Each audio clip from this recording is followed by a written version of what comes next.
Same old Jets. Hello, everyone, and welcome back to another edition of Big Apple Breakdown. Coming off a 2-week hiatus, we are sorry. Brandon, he was out in Pittsburgh for week 7. We were both busy during week 8, so sorry we could not get you guys the picks, but we are here week 9.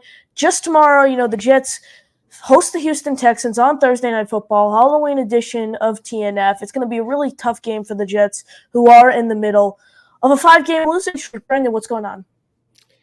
Well, it's been very interesting and a lot has happened since the last time we did this show. But, always happy to talk some Jets picks and really going to be an interesting ride this week and the rest of the overall 2024 season. Interesting to say at the very least. Like I said, the Jets are going to host the red-hot Texans on Thursday Night Football, but there are some injuries with the Texans. They will be without both receivers, Nico Collins and Stephon Diggs, which is a massive relief for the Jets secondary, but nevertheless, let's get right into it. Brandon, what's your lock for tomorrow's matchup? My lock is Texans plus 1.5 because, well, number one, this is the first time I'm taking a non-Jets pick on this show, but it ties directly into the Jets because as of now, if you look at DraftKings Sportsbook, the New York Jets are favored in this game, and the line has, it's held relatively steady, but as of now, the Jets are 1.5-point favorites over the Houston Texans. And look, I get it, right? The Texans are banged up. They were already without Nico Collins, and that hurt their offense immensely. They just lost Stephon Diggs, and that should hurt their offense immensely. This is a team that isn't as strong as it was at the beginning of the season. But the Texans are 6-2.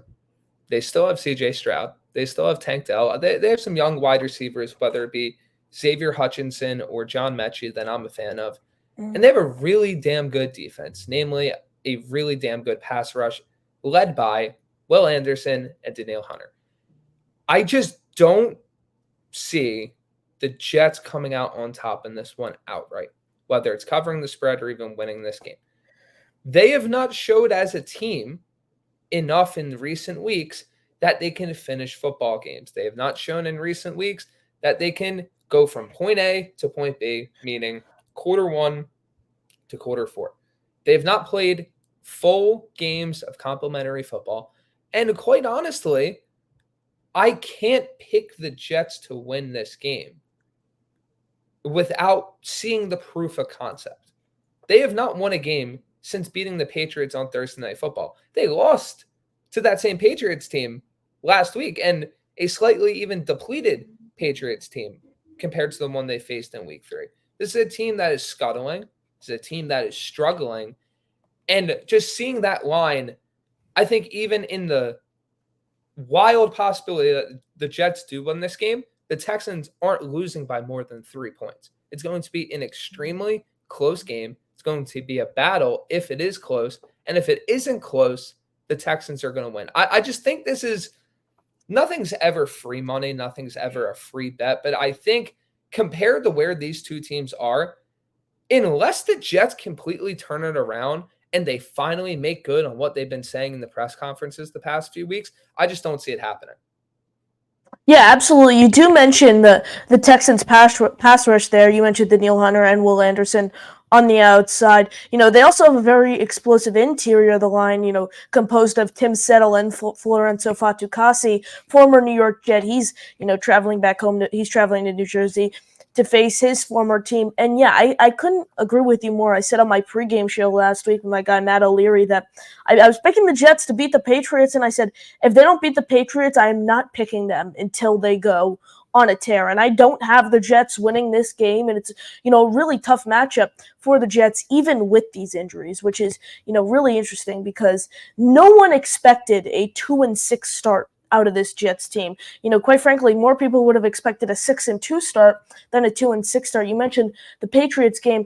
Brandon, not only the Jets beat them in week 3, their coach called them, quote, soft a week before this quote, superstar Jets team faced off against them. So, really it's really unfortunate to see a team with this much anticipation, this much hype entering the season and just struggle this much. It's, same old Jets. That's all I really have to say. But my lock for this week I'm going to go with Brees Hall, anytime touchdown scorer, minus 130. Brees is someone, he's found his way into the end zone, a lot this season. He didn't get in the end zone last week, but I think a lot of it depends what the Jets' game plan is entering this matchup. I think the Jets are going to have to pick their poison. Are they going to want to, attack in the air or attack on the ground? It kind of stinks for the team that the Texans' defense is both elite in stopping the run and stopping the pass. So I think the Jets are really going to have to stick with one game plan.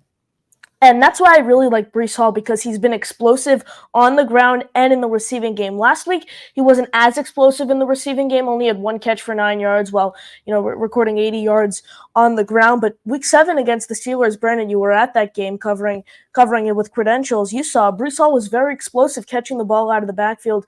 I think around 90 receiving yards it was he had in week 7. So I think that's why I'm going with Brees Hall, because he can get anytime touchdown scorer he can get on the end zone catching the ball or running the ball in. So that's why I really like Brees there. Brandon, what's a pick you're not feeling too confident, but you definitely think it could happen? I think for me, mine is Garrett Wilson over 80 receiving yards, and that's not doubting necessarily Garrett Wilson, right? This is more so not knowing the specific game plan of the Texans just yet. And you're not going to know that until the game starts. Exactly. But the Texans have a ferocious pass rush. How are the Jets, who are also pretty banged up, going to hold up against that? That's a factor. Who is Derek Stingley going to be on? Is it going to be Devontae Adams or is it going to be Garrett Wilson? Because this pick is predicated on Garrett not being lined up with Stingley for the majority of the game. This is predicated on the Jets doing the smart stuff they were doing against the Buffalo Bills and then decide to go away from, using Garrett in the slot more, using him to get free releases, etc. That is where this would come in. The possibility aspect and why it falls into this category for me is, as likely as it is that Stingley could be on Adams for the majority of the game, he could also be on Garrett, considering what Garrett has done. As much as I think the Jets could get the ball to Wilson down the field, Aaron Rodgers could also be under duress the entire game. And with limited mobility, they may not be able to execute as well, especially with the way that they stopped using the motion and stopped using the different things that were making things harder for the defense. This is, in a sense, a very similar matchup in a lot of ways to the Vikings matchup, where you have a very blitz happy, a very man coverage heavy, difficult defense that is facing an offense that kind of just likes that set the pieces in stone and static and then go from there. So it's going to be really interesting. I think there's a great shot that Garrett does it. I also think there's a possibility that he falls below that number for reasons outside of himself.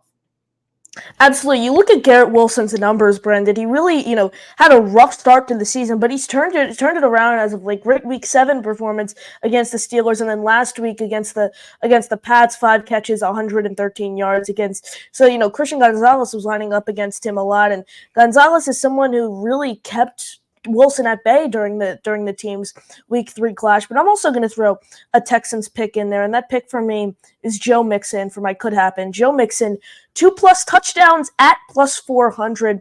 I'm not going to, make it out of the question here, Brandon, because you look at someone like Joe Mixon. This season, he's really emerged as an explosive running back in this league. Got in the end zone 6 times. 6 times this season, and he's just what he's shown, his capability to rip off these long runs, these 10+ yard runs. I think this is something that the Jets' run defense, that's already struggled, they don't have, their task doesn't get much easier this week containing Mixon. So I feel what the Texans are going to do is they're going to really want to air the ball out with CJ Stroud, find someone like Tank Dell, Xavier Hutchinson, John Mechie, among the names you mentioned here earlier on. I think that's what the Texans are going to try to do, and set up opportunities for someone like Mixon in the end zone at the 15-yard line, at the 10-yard line, for him to, showcase his abilities and get in the end zone. So that's why I'm picking Joe Mixon plus 400 for my could happen. Brandon, what's something you view as a long shot for tomorrow night's contest? Before I get there, I definitely like the Mixon one. Another one I would toss out, not really having an exact number here, but I would really look at CJ Stroud rushing totals, because yes, even facing a guy like Jacoby Brissett, the Jets' pass rush lanes have been abysmal the entire season. There are scramble lanes consistently for teams, and Stroud is a very underrated improviser, scrambler, if those yards are in front of him, he will take them. So that's something I definitely look at. My long shot here, to bring things full circle, for those Seinfeld fans out there, going full Costanza would be the long shot. Jets -7 plus 222. This is the when every bone in your body is telling you one thing, every thought in your head is telling you one thing, go with the opposite. This is the the Jets have been really bad. They haven't been able to beat anyone. So I'm going to pick them to win by a touchdown against one of the best teams in the AFC. Does the pick make any sense? No. Is it probably going to happen? No. But that's the whole pick. That's the whole point of a long shot, right? It's something that you throw out there where you don't expect it to happen and you go from there. So I think that's the one for me because for those that have followed the team, we've seen this story. It's the Jets have one of these abysmal losing streaks, and then all of a sudden they win a game they're not supposed to. We saw it back in 2020. If you've been following the team since, I would put an arbitrary number on like 2010 because that's really when my fandom and covering this as someone watching the majority of the games started when I was a young kid, just about Connor's age. The Jets have done stuff like this all the time. So it's a long shot. There's a reason it's plus 222 odds, but it's not out of the question. And that's the crazy thing about football. That's the crazy thing about the Jets. They have room to pull off things like this. Absolutely. And before I get to my long shot, you mentioned the CJ Stroud rushing totals. All DraftKings has for Stroud right now is plus, over 25 rushing yards plus 500. So that's a very favorable line, I feel. Plus 500 for over 25 rushing yards from CJ Stroud. But my long shot here, I'm going to go, this is going to be a tough one, but I'm going with Davante Adams, and I think over 110 receiving yards plus 750. Do I think it's going to happen? Definitely not. Can it? For sure. Rodgers, that Rodgers-Adams connection is really yet to blossom since the team acquired him. And who knows? Aaron Rodgers, like we saw in his 8 seasons with Adams in Green Bay, he likes to air the ball out to him. We haven't seen that yet, but you never know when that connection is just going to click, and then they could just be humming. Davante Adams is also someone to watch in the red zone, I believe. So all it takes is a couple of deep balls, and then obviously the routine out routes, the routine slants for that line to hit. Like I said, I don't think it's going to happen, but I do think there is a possibility. Everyone, make sure you smash that like button, and you are subscribed to the channel. That'll do it for us. Another edition of Big Apple Breakdown in the books. Brandon, you got any final thoughts? If you want to go to the game and enjoy the game, do it. If you want to stay home, not watch the game, maybe baseball is on. There's a lot of basketball, hockey on. Yep. Just honestly, the best words I can give to someone, just enjoy your night. If you still enjoy watching the football because of the train wreck, go for it. If you want to do something else, nobody's blaming you. Brandon, I'm gonna throw you on the spot here, and I'll give mine as well. Final score prediction for tomorrow. Well, it's a good thing that I already made one in the article I am writing for Jets X Factor. Yes. I have Texans winning 27-20. I think that we kind of see a bit of a similar script play out where I don't think this is necessarily a blowout, and I could be easily proven wrong, but I think the Jets are consistently behind by a score in this game. And who knows, maybe they have a last drive chance to try to tie it. They don't pull it off. Something in that vein. But I see the Jets losing by anywhere from 7 to 10 points tomorrow night. So I'm going to go with 27-20. And, this is something really interesting for me. This is a game I circled right when the schedule came out. I did not think the Jets were going to win, even if they fully lived up to the expectations of really, getting off to this insanely hot start to the season. I'm going to say the Jets lose here 28-17. 14. I have the Jets losing by 2 touchdowns because I just really have no faith in them. They need to prove me wrong in order for me to, even make it lose by 1 score to an elite team like the Texans. So I'm picking the Jets to lose by 2 scores and until they prove me wrong, but who knows? The Jets, they find crazy things to do anything really. So who knows? Maybe the Jets go out, they surprise, and they somehow, go out and collect a great win. They have the potential to do that, I believe, but they also have the potential to just spiral out of control and have, just have another blowout, have a blowout loss. So it's, you never know with this team. But Brandon, really appreciate another edition of Big Apple Breakdown in the books. You got any final thoughts? Nope. Hope everyone has a great night. Absolutely. That'll do it for us. Brandon Pockris, Connor Long, signing off. JTS Jets.